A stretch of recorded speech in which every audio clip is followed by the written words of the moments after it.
Hello and welcome to this exploration of one of the most fascinating and complex periods in English history, the Wars of the Roses. I've long been captivated by this tumultuous era, which saw the houses of Lancaster and York locked in a bitter struggle for the English throne. Today we'll delve into the origins, key events and lasting impact of this dynastic conflict that raged from 1455 to 1487. Now, you might be wondering why this period is called the Wars of the Roses. Well, it's a bit of romantic historical shorthand that actually came much later. The name refers to the heraldic badges associated with the two rival branches of the royal house of Plantagenet, the Red Rose of Lancaster and the White Rose of York. However, it's worth noting that this flowery nomenclature wasn't widely used until the 19th century, popularised by Sir Walter Scott's 1829 novel Anne of Geierstein. But let's not get ahead of ourselves. To truly understand the Wars of the Roses, we need to step back and examine the political landscape of 15th century England. It's a complex tapestry of feudal loyalties, royal ambitions, and shifting alliances that I find utterly engrossing. At its heart, this conflict was about more than just two noble houses squabbling over a crown. It was a struggle that would fundamentally reshape the nature of English monarchy and lay the groundwork for the Tudor dynasty that followed. The Wars of the Roses were to a large extent a quarrel between Welsh marcher lords, who were also great English nobles, closely related to the English throne.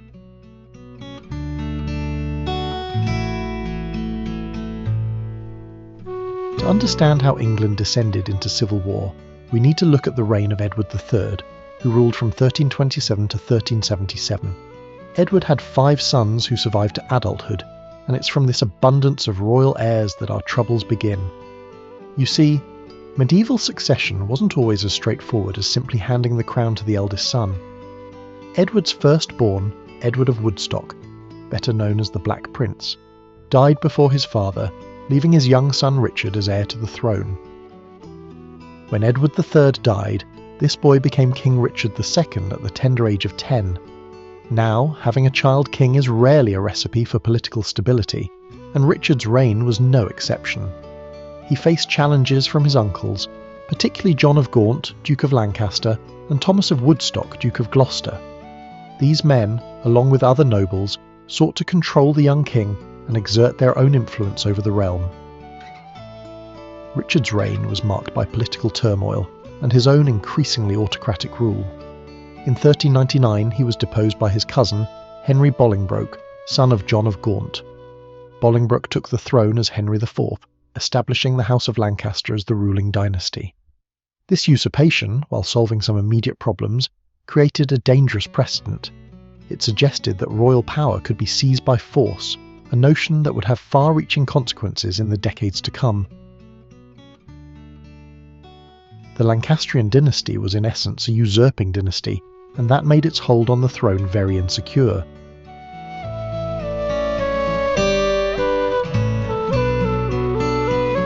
Henry IV's son, Henry V, seemed to secure the Lancastrian hold on the throne through his military successes, particularly his famous victory at Agincourt in 1415. However, his untimely death in 1422 left the crown to his infant son, Henry VI. Once again, England found itself with a child king, and once again, this led to political instability and factional rivalries among the nobles who sought to control the government.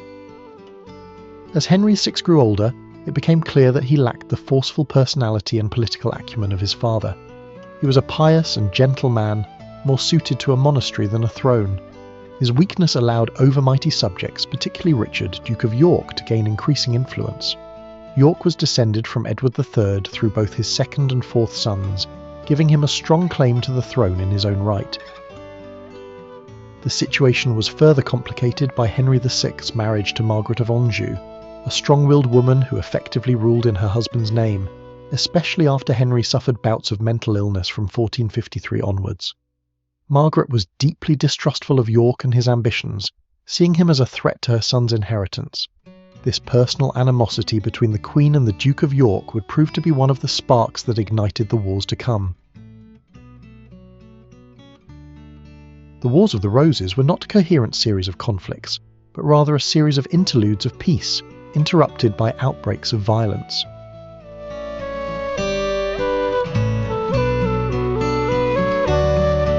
The first major clash of what we now call the Wars of the Roses took place at St Albans in 1455. Richard of York, along with his allies the Neville Earls of Salisbury and Warwick, defeated a royal army and captured the king. This battle, while relatively small in scale, set the pattern for much of the conflict to come. It wasn't just about winning on the battlefield, it was about controlling the person of the king and, through him, the machinery of government. Over the next few years, we see a series of swings back and forth between the Yorkist and Lancastrian factions. York would be appointed protector of the realm during Henry's periods of illness, only to be pushed aside when the king recovered. The Queen, Margaret of Anjou, became increasingly active in defending her husband's throne and her son's inheritance. It's a period of intense political manoeuvring, punctuated by outbreaks of violence. The conflict reached a new level of intensity in 1460. At the Battle of Northampton, the Yorkists once again captured Henry VI. In the aftermath, Richard of York made his formal claim to the throne. However, many nobles were not prepared to simply set aside the principle of hereditary monarchy. A compromise was reached. Henry would remain king for life, but York and his heirs would succeed him. This agreement, known as the Act of Accord, disinherited Henry and Margaret's young son, Edward of Westminster. The Wars of the Roses were a series of convulsions, each of which threatened to destroy the very fabric of government.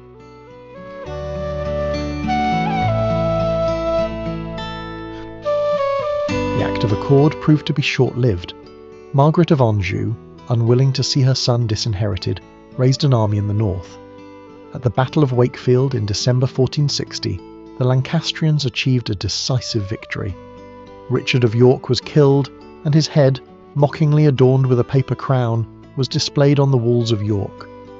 But rather than ending the Yorkist cause, this act of brutality only served to rally support around York's eldest son, Edward.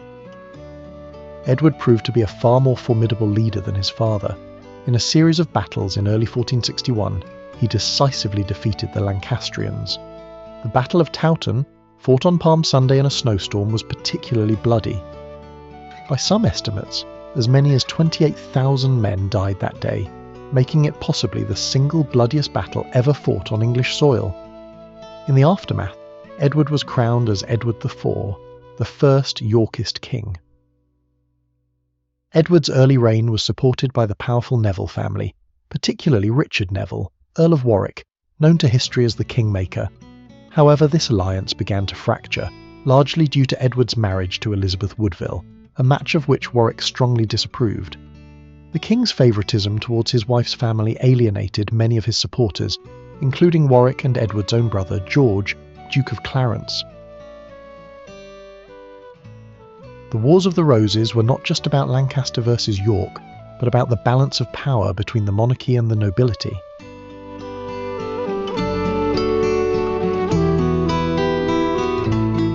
The deteriorating relationship between Edward IV and Warwick led to a remarkable turn of events.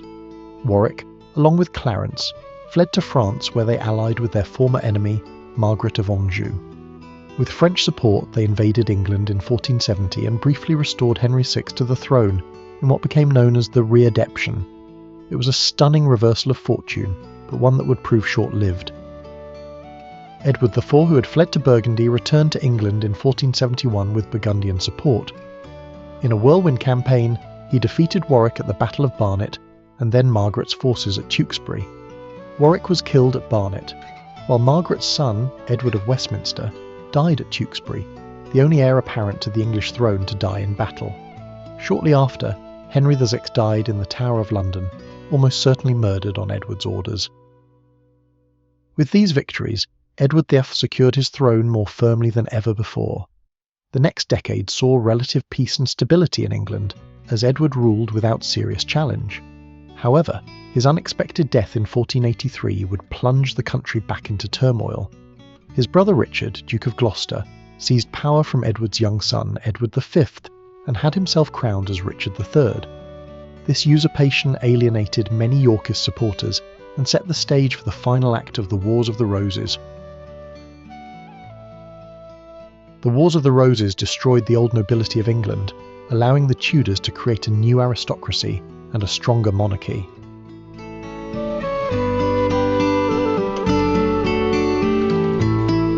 Richard III's reign was short and troubled. His seizure of the throne and the subsequent disappearance of the princes in the Tower, Edward V and his younger brother, led many to question his legitimacy. Opposition coalesced around Henry Tudor, a descendant of John of Gaunt with a tenuous claim to the throne.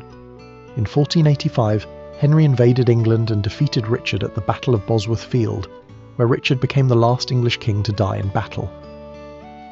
Henry Tudor, now Henry VII, married Elizabeth of York, Edward V's daughter, symbolically uniting the houses of Lancaster and York. This union, symbolised by the Tudor rose combining the red and white roses, is often seen as the end of the Wars of the Roses. However, Henry's reign saw several Yorkist challenges, including the impostures of Lambert Simnel and Perkin Warbeck. It wasn't until the defeat of the last Yorkist claimant at the Battle of Stoke Field in 1487 that the wars can truly be said to have ended. The legacy of the Wars of the Roses was profound. The old nobility had been decimated, allowing the Tudors to create a new aristocracy beholden to them. The power of Parliament increased, as successive monarchs needed its support to legitimise their rule. Perhaps most significantly, the wars ended the medieval conception of kingship based solely on hereditary right. Future monarchs would need to rule effectively to maintain their position. The period also saw developments in military technology and tactics, particularly the increasing use of gunpowder weapons. The Wars of the Roses were a watershed in English history. They mark the end of medieval England and the beginning of the Tudor Age.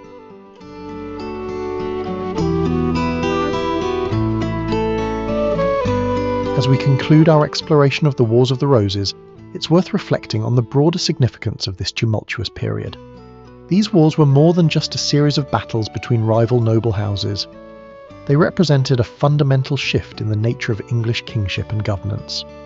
The idea that the crown could be won by force, rather than simply inherited, had profound implications for the development of the English state.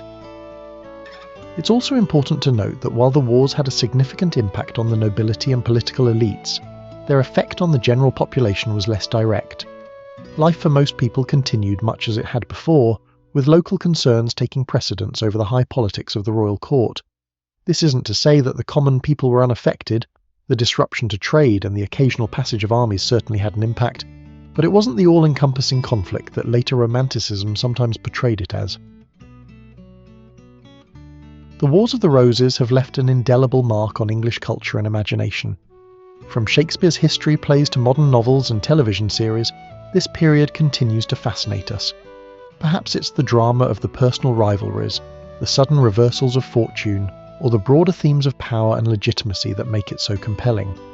Whatever the reason, I believe that studying this period gives us valuable insights into the nature of political power and the forces that shape history. The Wars of the Roses continue to grip the imagination because they tell us something fundamental about power, how it is won and how it is lost.